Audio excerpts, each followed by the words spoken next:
नमस्कार, बहुत स्वागत है आप सभी का। आप देख रहे हैं आपका प्रोग्राम कहानी कुर्सी की। मैं हूं सौरभ शर्मा, आपके साथ मेहमानों के साथ मौजूद है। एक बार फिर खबरों के पीछे की कहानी आपको बताने के लिए हर्षवर्धन त्रिपाठी जी आ चुके हैं प्रोग्राम में। स्वागत हर्षवर्धन जी का। विजय त्रिवेदी जी हमारे साथ है, बहुत स्वागत सर आपका। राशिद किदवई साहब हमारे साथ हैं सर, बहुत स्वागत आपका भी। और समीर चौगांवकर साहब भी प्रोग्राम में आ चुके हैं सर, बहुत स्वागत आपका।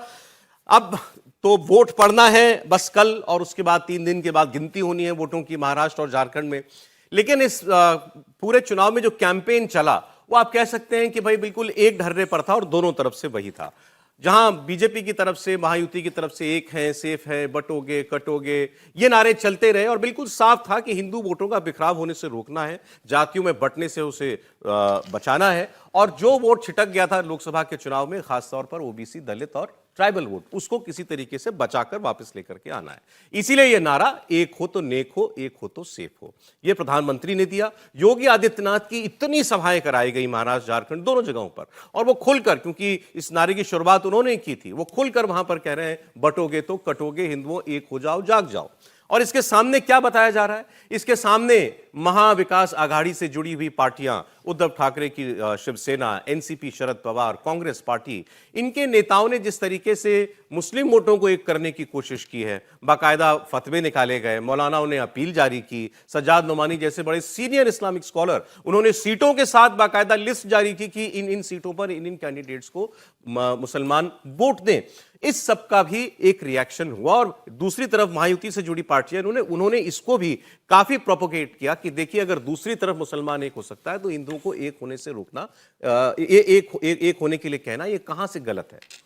अब इसी में कुछ नई डेवलपमेंट्स हैं, आज हम वो आपको बताएंगे। एक वीडियो सामने आया जिसमें अबू आजमी एमएलए भी हैं, अबू आजमी समाजवादी पार्टी के महाराष्ट्र के बड़े नेता भी हैं और मुसलमानों के एक सीनियर लीडर भी हैं। ये जाकर के मिले एक मुफ्ती सलमान अजहरी हैं इनसे। अच्छा, ये मुफ्ती सलमान अजहरी जो है, ये खुद भी बड़े नामचीन हस्ती हैं। ये गिरफ्तार हुए थे कुछ वक्त पहले, भड़काऊ भाषण देने के इल्जाम पर इनको गिरफ्तार किया गया था। ये बात इन्होंने कही थी गुजरात के जूनागढ़ में।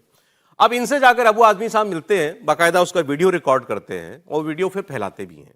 मंशा ये थी उनसे मिलने की कि ये जो कहें वो फिर एक अपील जारी कर दें हमारे लिए और हम फिर उसको लोगों को दिखाएं।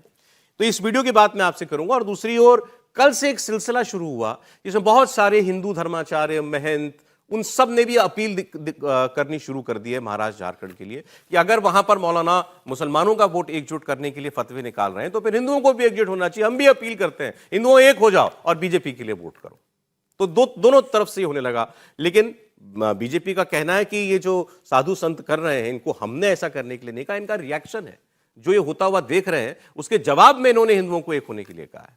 अब अबू आजमी और मौलाना अजहरी जो है, मुफ्ती अजहरी, ये क्या बात कर रहे हैं? अबू आजमी इनके पास जाकर साफ साफ, अच्छा उन्होंने तो कहीं कोई लाग लपेट करके या छुप के भी नहीं कहना ठीक समझा, साफ साफ बोला। बोले देखिए सर, मैं आपके पास इसलिए आया हूं कि आप मुझे आशीर्वाद दें, आप मुझे दुआ दें कि मैं जीत जाऊं। और उसकी वजह यह है कि मेरी कॉन्स्टिट्यूंसी में 1,90,000 मुस्लिम वोट है और 5 मुसलमान उम्मीदवार हैं, और गैर मुसलमान वोट 1.5 लाख है और 1 गैर मुसलमान उम्मीदवार है। तो अगर मुसलमानों का वोट बट गया तो मैं हार जाऊंगा, तो इसलिए आप मेरे पक्ष में अपील जारी कर दीजिए। मुफ्ती साहब कहते हैं ठीक है, लेकिन मेरी कुछ शर्तें हैं कि आप अगर आए पावर में तो आप क्या करेंगे, गुस्ताख नबी को करने वालों के लिए क्या सजा आप तय करेंगे, उनको जेल में डालेंगे कि नहीं डालेंगे। तो वो बताते हैं मैंने तो बहुत कुछ कह रखा है, हम पावर में आएंगे तो हम यूएपीए लगाएंगे इनके ऊपर, सबको जेल में डाल देंगे। फिर वो दूसरी मांग करते हैं कि मुस्लिम कौम में नशा बहुत बढ़ गया, इसके लिए आप क्या करेंगे। तो फिर वो बताते हैं आप देखिए, मैं तो असेंबली के अंदर कह चुका हूं कि मुझे एक महीने के लिए पावर दे दो, मैं सब कुछ ठीक कर दूंगा, नशा बंद करा दूंगा मुसलमानों के बीच में। तो किस तरीके का ये बार्टर चल रहा है। वोट की अपील करने के लिए वो शर्तें लागू करते हैं और ये शर्तें मानते हैं। अच्छा, इससे पहले ये भी हो चुका है, एक मुस्लिम बॉडी थी उलेमा काउंसिल, उसने तो बाकायदा 17 शर्तों की लिस्ट दी थी महाविकास आघाड़ी को, और उसका जवाब भी आ गया था दूसरी तरफ से कि आपकी शर्तें हमको मंजूर है।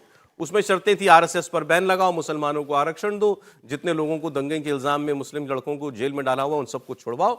और नाना पटोले जो कांग्रेस के प्रेसिडेंट, उन्होंने कहा था आपकी शर्तें हमको मंजूर है। उन्होंने चिट्ठी जारी कर दी समर्थन की और उन्होंने शर्तें मानने की चिट्ठी जारी कर दी।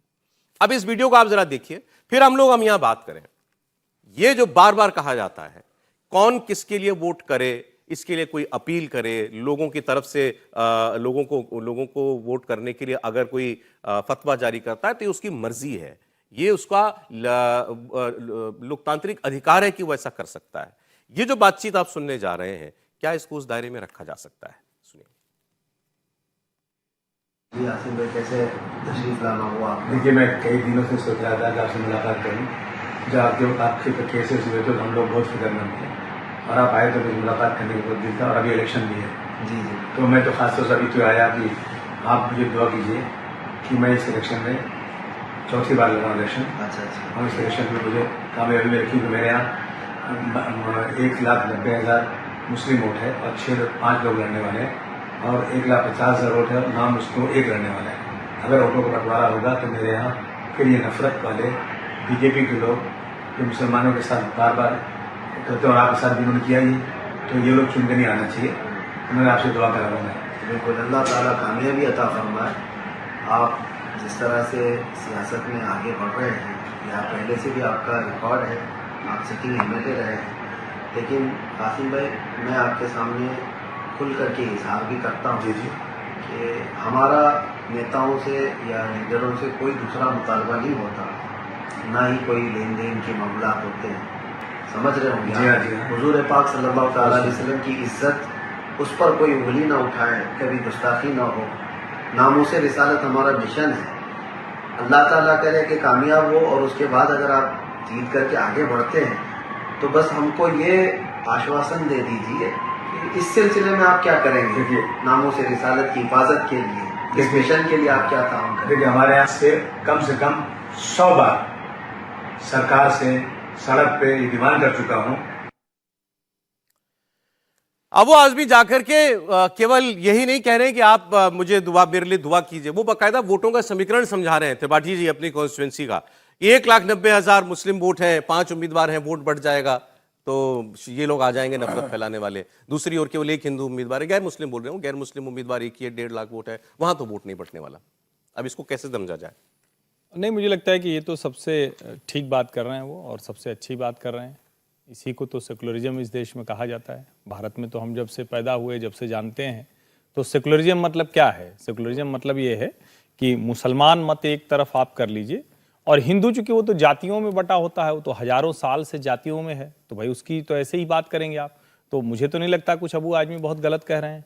यही काम नेहरू जी करते रहे, यही काम इंदिरा जी करती रहीं, यही काम राजीव गांधी करते रहे, यही काम सोनिया गांधी करती रहीं। और अगर आपको लगता है कि ये लोग नहीं करते रहे, तो राष्ट्रीय विकास परिषद की बैठक हुई तो उसमें डॉक्टर मनमोहन सिंह ने कह दिया कि देश के संसाधनों पर किसका पहला सबसे हक है। तो मुझे लगता है ये बहुत साफ साफ है। फिर भी आपको लग रहा है कि ये अबू आजमी कुछ गलत कह रहे हैं, तो 2007 में पश्चिमी उत्तर प्रदेश में एक रैली से लौट रहे थे राहुल गांधी, नई तब सांसदी उनकी चमकी हुई थी, तो उन्होंने बोल दिया कोई गांधी परिवार का होता तो बाबरी नहीं गिरती। फिर भी आपको लगता है कि अगर फिर भी बात नहीं हुई, तो चलिए ताजा वाला सुन लीजिए। रेवंत रेड्डी कह रहे हैं कि हमने तो दिया ना भाई, सोनिया जी के आशीर्वाद से, सोनिया जी की प्रेरणा से हमने दे दिया। आंध्र प्रदेश और तेलंगाना जब संयुक्त था तो हमने मुसलमानों को आरक्षण दे दिया। संविधान साफ साफ कहता है कि रिलीजन के आधार पर, धर्म के आधार पर, मजहब के आधार पर नहीं।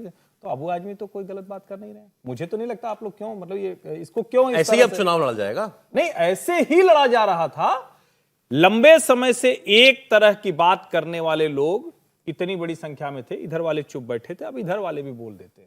जो आपने कहा ना, हम तो नहीं सुने, हमें तो बड़ा आश्चर्य हो रहा है कि साधु बाबा शंकराचार्य, इनके कहने पे तो हिंदू कभी वोट देना ही था। वो तो मुसलमान था जो जामा मस्जिद के शाही इमाम, फलाना गली के नूर साहब, फलाना मौलवी साहब, फलाना इमाम साहब, फलाना मतलब जितने इस तरह के लोग थे, उनके कहने पे देता था।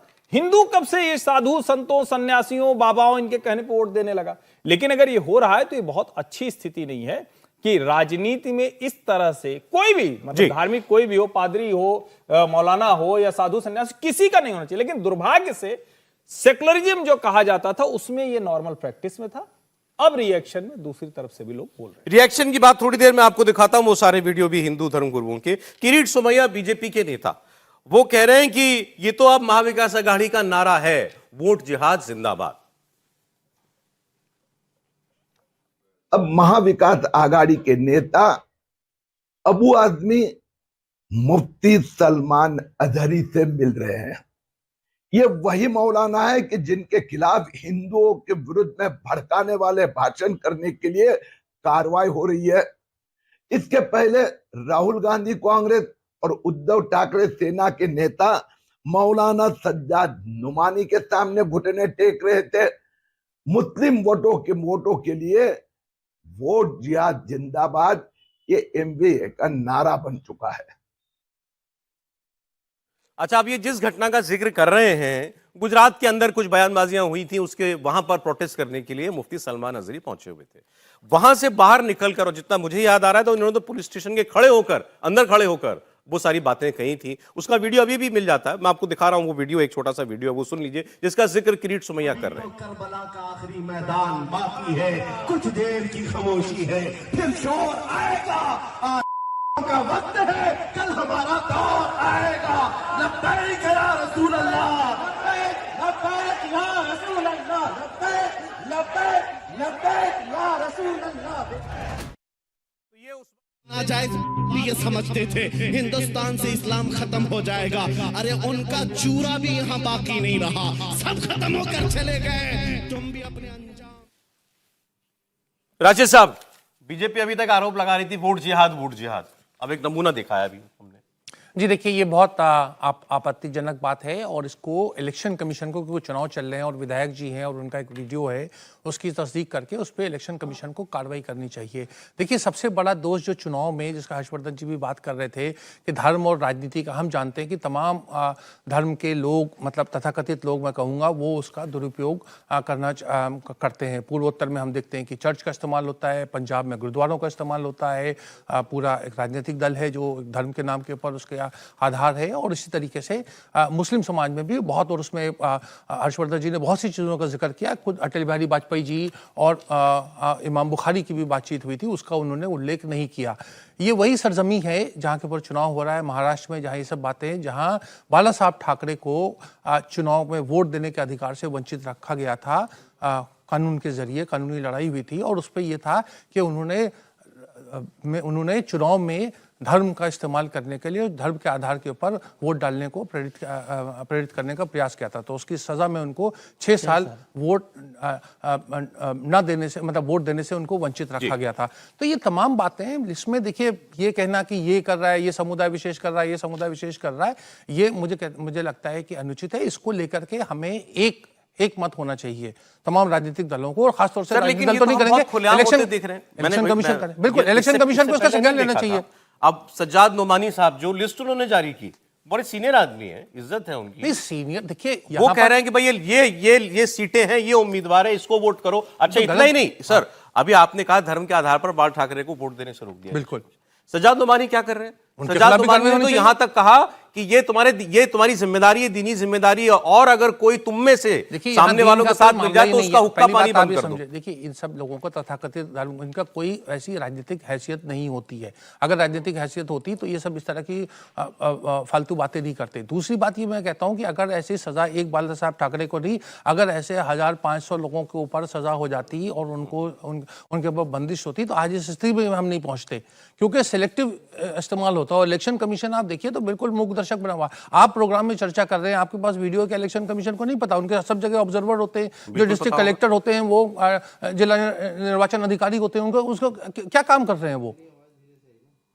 तो ये सारी की सारी चीजें हैं, इसको कानूनी तौर से इसको आप सब गलत है, और आप कह रहे हैं इस पर कार्रवाई सब पर हो। बिल्कुल सब पे कार्रवाई हो, जो भी धार्मिक अपील करे, बिल्कुल धार्मिक अपील करे, और उसको लेकर के पूरा एक हमारे देश में, देखिए मैं ये बात सही कह रहे हैं। देखिए, जो पहला जवाहरलाल नेहरू का इलेक्शन हुआ था, उनके खिलाफ एक महंत खड़े थे, वो महंत ने बहुत सी धार्मिक बातों का उल्लेख करके नेहरू के खिलाफ, वो पहले बार 51 के चुनाव में उसकी बातें हुई थी। तो धर्म और राजनीति का इस्तेमाल होता है, लेकिन ये लाइन क्रॉस कर रहे हैं, ये लाइन क्रॉस करने के ऊपर सख्ती होनी चाहिए। ठीक, समीर जी, पहली बार हो रहा है क्या ये तो महाराष्ट्र में हमेशा रहा। और अबू असीम आजमी जो समाजवादी पार्टी के महाराष्ट्र के अध्यक्ष भी है, विधायक है, वो तो हमेशा इस तरह की राजनीति करते रहे।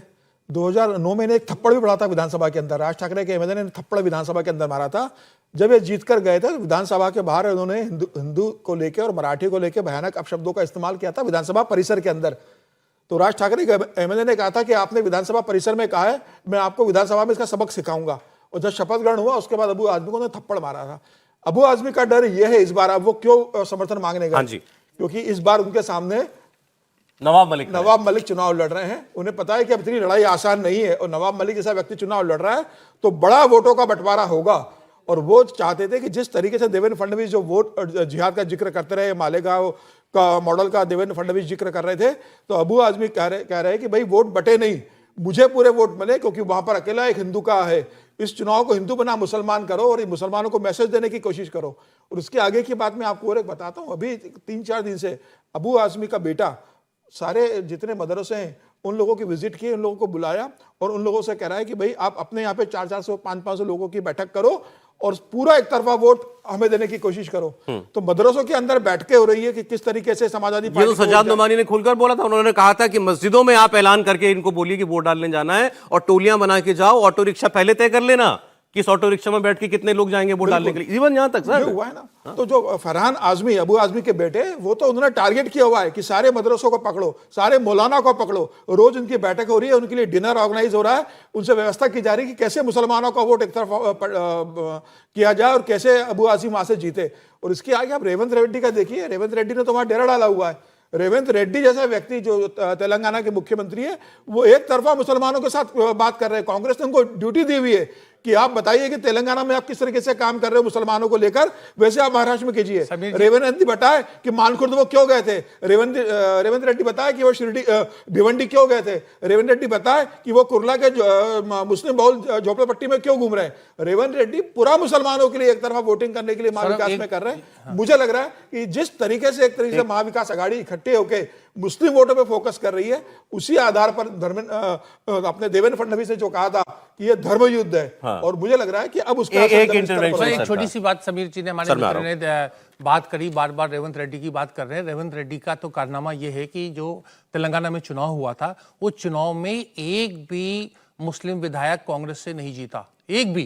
कांग्रेस सत्ता में आई, मेजोरिटी मिली तेलंगाना में, लेकिन कांग्रेस का एक भी विधायक नहीं हुआ। तो आप ये चीज देखें कि जो देखिए राजनेता तो हमेशा इस तरह के प्रयास करते रहेंगे, लेकिन प्रयास में रिजल्ट जनता सब चीजें जानती है। मैं इसीलिए बता रहा हूँ कि रेवंत रेड्डी का ट्रैक रिकॉर्ड, जिनको आप इतना महत्व दे रहे हैं और आप कह रहे हैं कि वो वहां पर आकर महाराष्ट्र में बता रहे हैं कि तेलंगाना में मुसलमानों के लिए मैं क्या क्या कर रहा हूँ, क्या कर रहे हैं। एक विधायक तो जिता नहीं पाए भाई, रिकॉर्ड ये भी है ना, ये भी बात जनता को पता होना चाहिए। जो इंडिया टीवी देख रहे हैं उनको पता होना चाहिए, एक भी विधायक वहां। ये तो अच्छा है, ये तो जो आपको लोग सुन रहे हैं उनको मालूम हो कि भाई क्या किया था, लेकिन वो ये जाकर के बता रहे हैं यूनाइटेड आंध्र प्रदेश के अंदर सोनिया जी की लीडरशिप में वाईएसआर रेड्डी ने 4% मुसलमानों को आरक्षण दिया था। वो आर्थिक, देखिए सामाजिक और आर्थिक आधार था उसका, और ये चीजें बिहार में भी मिल रही है, गुजरात में भी मिल रही है, कर्नाटक में भी मिल रही है, तमाम चीजें। सर एक बार सर की बात आ जाए, उसके बाद जरूरी है।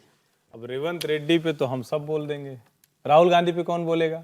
वायनाड मुस्लिम बहुल कॉन्स्टिट्यूंसी है कि नहीं, वहां से एक मुसलमान क्यों नहीं लड़ा के सांसद में भेज सकते थे?